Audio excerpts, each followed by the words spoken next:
समुद्र के किनारे पर एक बहुत ही विशेष जंगल है जो पानी के ऊपर और नीचे स्थित है।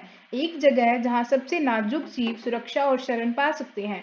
मैंग्रोव तटों के संरक्षण। ये विविध वृक्षों के समूह हैं और ज्वारभाटा वाले तटों पर उगने वाली झाड़ियाँ। खांची की यह उलझन जो नमक शिष्णु है समुद्र तट को स्थिर करती है, तूफान की मौजूदा लहरों और ज्वार से मिट्टी के कटाव को कम करती है, जो मनुष्य द्वारा बनाई गई किसी भी चीज से बेहतर है। सभी उष्णकटिबंधीय मछलियों का 3/4 हिस्सा यहाँ पैदा हुआ है। प्रवाल भित्तियां उन पर निर्भर हैं। मैंग्रोव कई पक्षियों और सरीसृप प्रजातियों का घर भी है। सोने में सुहागा यह है कि पृथ्वी में कहने चाहिए कि मैंग्रोव कार्बन डाइऑक्साइड और अन्य ग्रीन हाउस गैसों को चूसने और सहस्त्रवादियों के लिए बाढ़ वाली मिट्टी पर उन्हें फंसने की एक विशाल क्षमता है। वे सबसे अधिक कार्बन युक्त उष्णकटिबंधीय जंगलों में से हैं और नमक के दलदल के रूप में प्रति क्षेत्र के आधार पर 2 बार ज्यादा कार्बन स्टोर कर सकते हैं। मैंग्रोव निश्चित रूप से ग्रह पर सबसे महत्वपूर्ण और उत्पादक पारिस्थितिकी प्रणालियों में से एक है और हाँ, वे प्रकृति की अद्भुत रचनाएं हैं। अब मैंने इस विषय पर बोलने का विकल्प क्यों चुना? आइए देखें कि वे जलवायु परिवर्तन से कैसे प्रभावित है। जलवायु क्या है और वास्तव में जलवायु परिवर्तन क्या है? जलवायु सामान्य रूप से या लंबी अवधि में क्षेत्र में प्रचलित मौसम की स्थिति है। जलवायु परिवर्तन 30 वर्षों की लंबी सीमा में तापमान और वर्षा जैसी औसत स्थितियों में परिवर्तन का वर्णन करता है। हम बहुत सारी जलवायु और पर्यावरण की कहानियां सुनते हैं और हम हर समय एक अवधारणा के खिलाफ चलते हैं। समुद्र का स्तर बढ़ता है जैसे कि जलवायु में वृद्धि होती है। वैश्विक समुद्र का स्तर बढ़ रहा है और यह दुनिया भर में तटीय आबादी को खतरा है। इसके अलावा ध्रुवीय बर्फ टोपी के पिघलने से समुद्र के स्तर में वृद्धि के लिए एक प्रमुख योगदानकर्ता थर्मल विस्तार है। इस विस्तार के कारण पानी के अणु अधिक जगह ले लेते हैं और इससे समुद्र का आयतन बढ़ जाता है। इसलिए वही पानी अब अधिक जगह ले रहा है। हाल के अध्ययनों से पता चलता है कि 2100 तक मैंग्रोव वन गायब हो सकते हैं। क्यों? हालांकि वे नमक प्रतिरोधी हैं, वे समुद्र के स्तर को एक सीमा तक बढ़ा सकते हैं। अगर समुद्र का स्तर 7 mm प्रति वर्ष से अधिक तेजी से बढ़ता है तो मैंग्रोव जीवित नहीं रह सकता है। लेकिन जलवायु परिवर्तन पर पैनल के डेटा के अनुसार समुद्र का स्तर प्रति वर्ष औसतन 3 से 4 mm बढ़ रहा है और सन 2100 तक यह 5 से 10 mm तक बढ़ सकता है। लेकिन यह वास्तव में डरावना कैसे होता है? आप सभी ने जलवायु परिवर्तन प्रतिक्रिया चक्रों के बारे में सुना होगा।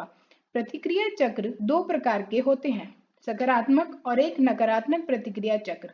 एक सकारात्मक प्रतिक्रिया चक्र पहली गुणवत्ता में परिवर्तन को बढ़ा सकता है, जबकि एक नकारात्मक प्रतिक्रिया चक्र परिवर्तन का उत्पादन करता है। एक नकारात्मक प्रतिक्रिया चक्र का एक प्रसिद्ध उदाहरण रासायनिक अभिकर्मों को द्वारा चट्टानों का अपेक्षा है। जलवायु परिवर्तन के प्रभाव का एक बड़ा कारण है कि और भी अधिक जलवायु परिवर्तन का परिणाम है। इस तरह का एक सकारात्मक लूप अंत नियंत्रण से बाहर हो सकता है, जिससे जलवायु प्रणाली में परिवर्तन हो सकता है। हम पूर्ववत कर सकते हैं, इसे टिपिंग पॉइंट कहा जाता है। हमारे मामले में लूप कैसे बनता है? यहाँ आपके पास जवाब है। समुद्र का बढ़ता स्तर मैंग्रोव को परेशान कर सकता है और कार्बन डाइऑक्साइड और अन्य ग्रीन हाउस गैसों के उत्सर्जन की ओर जाता है, जो कि वायुमंडल में उनके द्वारा फंस गए हैं। न केवल समुद्र के स्तर में वृद्धि, बल्कि प्रदूषण और वनों की कटाई जैसे विनाश भी कार्बन डाइऑक्साइड के इस विशाल उत्सर्जन को जन्म दे सकते हैं। वातावरण में कार्बन डाइऑक्साइड और अन्य ग्रीन हाउस गैस के उच्च स्तर से वायुमंडलीय तापमान में वृद्धि हो सकती है। समुद्र के गर्म होने से पानी के थर्मल विस्तार के लिए फिर से समुद्र का स्तर बढ़ रहा है। आगे बढ़ता समुद्र मैंग्रोव को परेशान करता है। अब आप टिपिंग पॉइंट देख सकते हैं। हाँ, हम सन 2100 तक भारी नुकसान का गवाह बन सकते हैं, लेकिन क्या हम बहुत देर हो चुके हैं? नहीं, हम नहीं। कई समूहों ने पहले ही मैंग्रोव पारिस्थितिकी तंत्र पर स्मार्ट काम शुरू कर दिया है, जिसमें मैंग्रोव एक्शन प्रोजेक्ट भी शामिल है। बड़े पैमाने पर रोपण परियोजनाएं बहुत लोकप्रिय रही हैं। हालांकि दो मुख्य कारणों में गलत स्थानों पर गलत प्रजातियों को रोपने के कारण अधिकांश रोपाई या क्योंकि सामाजिक आर्थिक मुद्दे जो मैंग्रोव नुकसान का कारण बनते हैं, उन्हें बहाली से पहले हल नहीं किया गया है। इस नवीन परियोजना टीम ने पुनर्स्थापना के लिए अधिक बेहतर परिणाम के साथ एक समग्र पद्धति बनाई है। इसे समुदाय आधारित पारिस्थितिक मैंग्रोव बहाली कहा जाता है और उनकी सफलता की कुंजी प्रकृति से सीख रही है और स्थानीय समुदायों के साथ सहयोग करना है। एक पारिस्थितिकी तंत्र का संरक्षण सिर्फ नए पेड़ लगाने से अधिक है, इसमें विज्ञान, नीति, शिक्षा और बहुत कुछ शामिल है। इस परियोजना में बहुत सारे अनुसंधान और विश्लेषण शामिल हैं। स्थानीय प्रजातियां, जलमार्ग और ज्वार के बारे में जानकारी, समुदायों को योजनाओं को विकसित करते समय सभी पर ध्यान दिया जाता है। जिस भी साइट पर मैंग्रोव के नुकसान का अनुभव है, उसके पास प्राकृतिक सिस्टम और इलाके प्रभावित होंगे। इसलिए जलमार्ग को हमेशा मरम्मत और आसपास के क्षेत्रों के साथ फिर से जुड़ने की आवश्यकता होती है, जिससे परेशान स्थलाकृति के लिए समायोजना किया जाता है। पुनर्स्थापना की यह विधि सुनिश्चित करती है कि बीज और पोषक तत्व स्वाभाविक रूप से वितरित किए जाते हैं और पेड़ अपने सही क्षेत्रों में बढ़ते हैं। अमीर जैव विविधता और सभी लाभों के साथ एक सच्चे प्राकृतिक मैंग्रोव वन की गारंटी देते हैं। एक अन्य तरीका मैंग्रोव प्रबंधन रूपरेखाओं की प्रभावकारिता का आंकलन करना है और जलवायु परिवर्तन के प्रभावों के प्रति लचीलापन बढ़ाने और समुद्र के संबंधित समुद्र तल की प्रतिक्रिया में किसी भी भूमि मैंग्रोव माइग्रेशन के लिए योजना बनाने के लिए तटीय गतिविधियों के प्रबंधन के लिए तटीय गतिविधियों को प्रबंधित करने के लिए सहायता प्रदान करना है।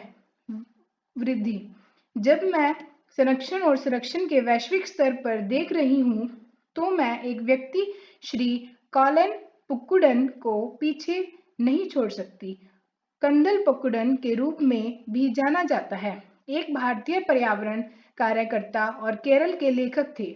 उन्हें 1979 से केरल में मैंग्रोव वनों के उत्पादन और प्रसार के प्रयासों के लिए जाना जाता है। उन्होंने केरल के तटीय जल में मैंग्रोव लगाने के लिए एक मिशन शुरू किया और राज्य में 1 लाख से अधिक मैंग्रोव पौधों को लगाए जाने की सूचना है। उन्होंने मैंग्रोव स्कूल के स्थापना की और मैंग्रोव के पारिस्थितिकी महत्व के बारे में जनता को शिक्षित करने के प्रयास में राज्य के विभिन्न हिस्सों में 500 से अधिक कक्षाएं संचालित की।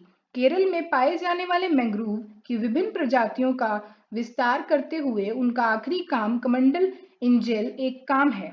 शिव प्रसाद की 2012 की फिल्म स्टेलम जो पुक्कुडन के जीवन पर बनाई गई है। तो महत्वपूर्ण संदेश क्या है?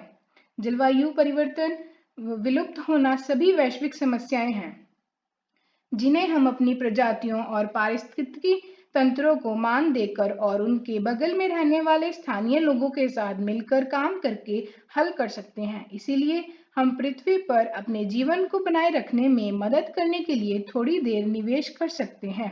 धन्यवाद।